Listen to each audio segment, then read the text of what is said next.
Almost everything today can be bought on payments. Phones, cars, furniture, even groceries in some cases.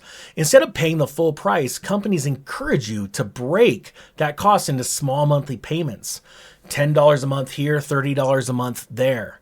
And suddenly, things that once felt expensive feel affordable. But there's a hidden problem with this system.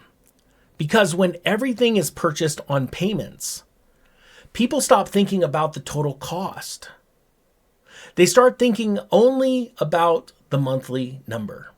And that small shift has quietly transformed how the entire consumer economy works. Let's dive into this a little deeper. For most of modern history, buying something meant paying for it up front. If you wanted a car, you saved money. If you wanted a couch, you paid the full price. And if you didn't have the money yet, you waited.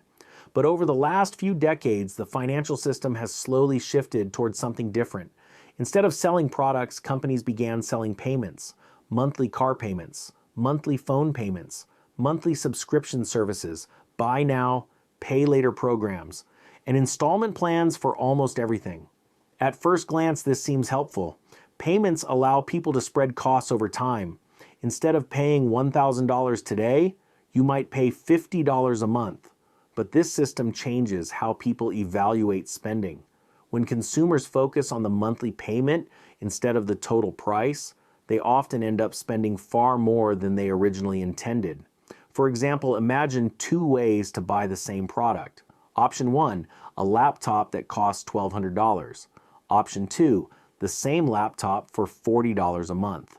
Psychologically, those two numbers feel very different, even though over time the total cost may end up being the same or sometimes even higher due to interest. This shift toward monthly payments has expanded dramatically in recent years. Cars are one of the clearest examples. Decades ago, many car loans lasted 3 years. Today, it's increasingly common to see loans lasting 6, 7, or even 8 years. Longer loan terms lower the monthly payment, but they also keep consumers in debt for longer periods of time. And sometimes people end up owing more on the car than the car is actually worth. Another major area where payments dominate is technology. Many people no longer buy phones outright. Instead, phones are bundled into monthly service plans. The device itself becomes part of a long-term payment structure.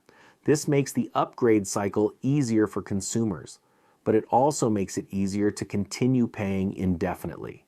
Then there are subscription services, streaming platforms, software subscriptions, cloud storage, fitness apps, delivery memberships.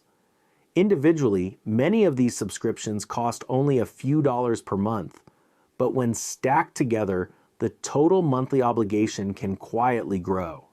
$20 here, $15 there, $10 somewhere else, until suddenly hundreds of dollars per month are going toward recurring payments.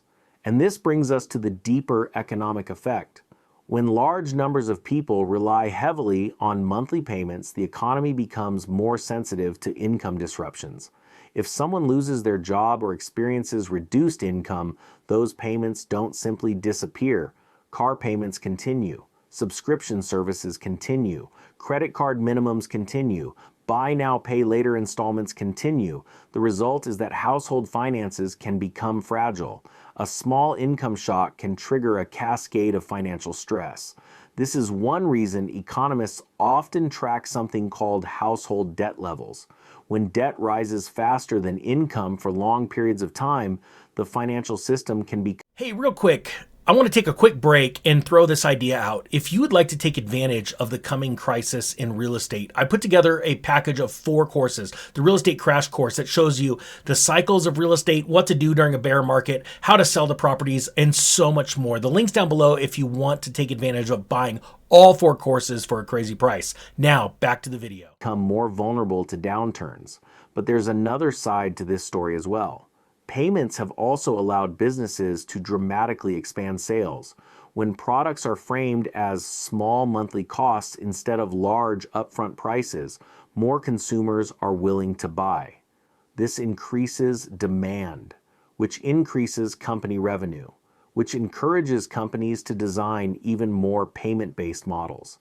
This feedback loop is one reason installment payments and subscription models have grown so quickly in the modern economy. Companies benefit from predictable recurring revenue. Consumers benefit from lower upfront costs. But the long-term financial impact depends heavily on how those payments are managed. For consumers, the key issue is awareness. Monthly payments themselves are not necessarily bad. A mortgage, for example, allows people to buy homes they otherwise couldn't afford up front. Student loans can allow people to invest in education. And responsible credit use can provide flexibility during emergencies. The risk comes when the total number of payments grows faster than income, because eventually those obligations begin competing with each other. Rent, car payments, subscriptions, insurance, credit cards, installment purchases. At a certain point, even small payments can add up to a large financial burden.